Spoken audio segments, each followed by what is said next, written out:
Ladies and gentlemen, we are on our fourth video of the day on the subject of Kwame Nkrumah's book, Neocolonialism, The Last Stage of Imperialism. Now, my background is in mass communication, and I've done my PhD, still not graduated, on international relations, international studies. So this is a topic of interest for me. My PhD thesis is on regional integration, but I have a lot of interest in Africa's collective security.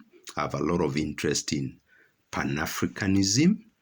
I have a lot of interest in the development of an independent, quote-unquote, civil society, where organizations serve the interests of the citizens they work for. So, ladies and gentlemen, I will now embark on the reading, and hopefully then we will finish this and then have a brief discussion.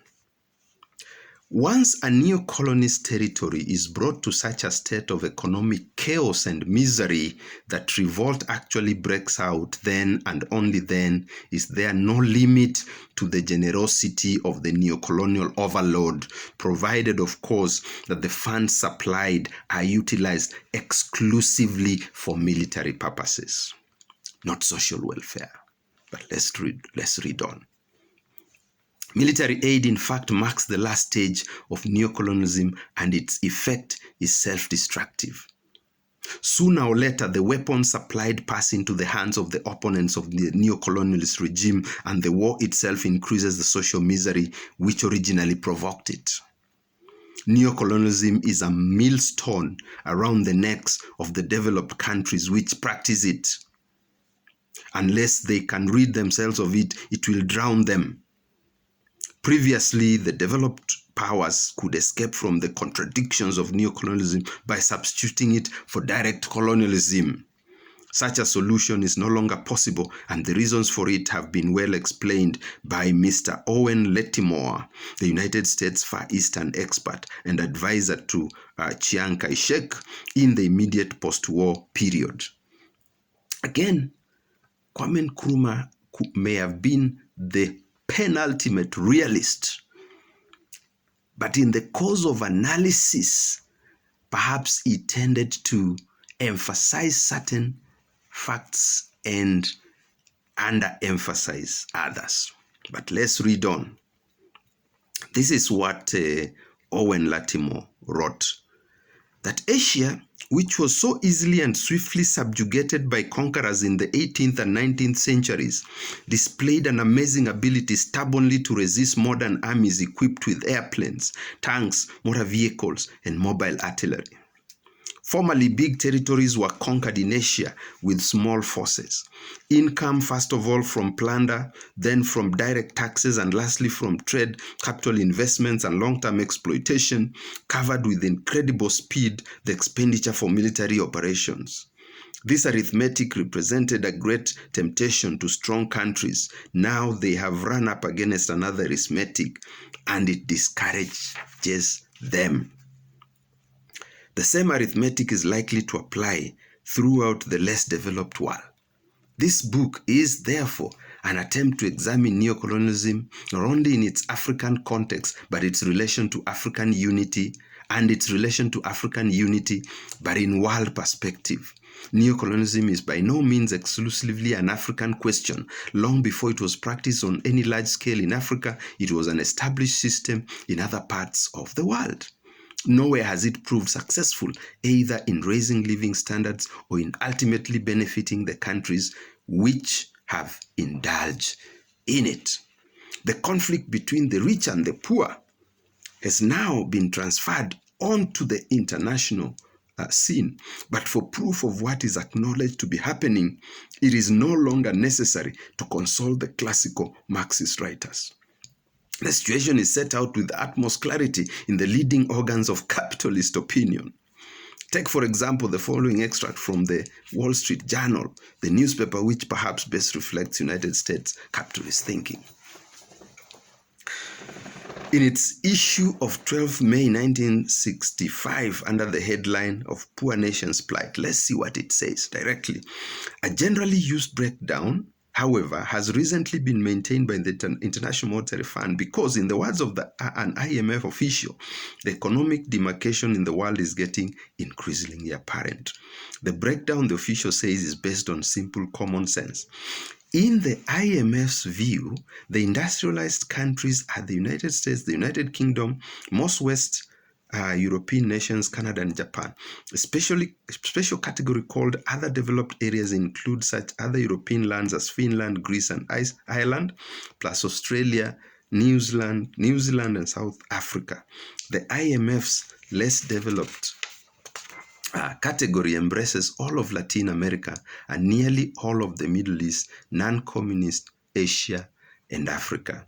In other words, the backward countries are those situated in the neo-colonial areas. Okay? Let's see, because we want to try and finish this. In other words, the backward countries are those situated in the neo-colonial areas. Now, what is lacking are any positive proposals for dealing with the situation. All that the Wall Street Journal's correspondent can do is point out the traditional methods recommended for curing the evils are only likely to make the situation worse. It has been argued that the developed nations should effectively assist the poorer parts of the world and that the whole world should be turned into a welfare state. However, there seems little prospect that anything of this sort could be achieved. The so-called aid programs to help backward economies represent, according to a rough UN estimate, only 0.5% of the total income of industrial countries. But when it comes to the prospect of increasing such aid, the mood is one of pessimism. The absurdity of the arguments that are posed by neo-colonists is demonstrated by the fact that every one of the reasons quoted to prove why the less developed parts of the world cannot be developed apply equally strongly to the present developed countries in the period prior to their development. The argument is only true in this sense. The less developed world will not become developed through the goodwill or generosity of the developed powers. It can only become developed through a struggle against the external forces which have a vested interest in keeping it underdeveloped. Of these forces, neocolonialism is, at this stage of history, the principal. I propose to analyze neocolonialism first by examining the state of the African continent and showing how neocolonialism at the moment keeps it artificially poor. Next, I propose to show how in practice African unity, which itself can only be established by the defeat of neocolonialism, could immensely raise African living standards.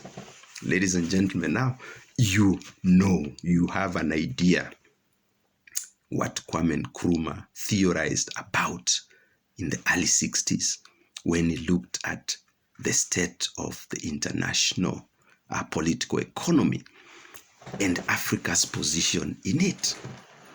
Has that position changed? Has that situation changed? What are the forces that have kept that situation going? Was Nkrumah right or was Nkrumah wrong? What historical lessons can you learn from the current situation of the African condition in regards to the premises upon which Nkrumah developed his arguments? Is there any doubt that perhaps if African leaders had listened to Nkrumah on the unity of the continent, that these circumstances could have changed? Ladies and gentlemen, I leave that to you. Read this book if you can. Here we encourage people to read, especially the young ones. Thank you for listening to me today.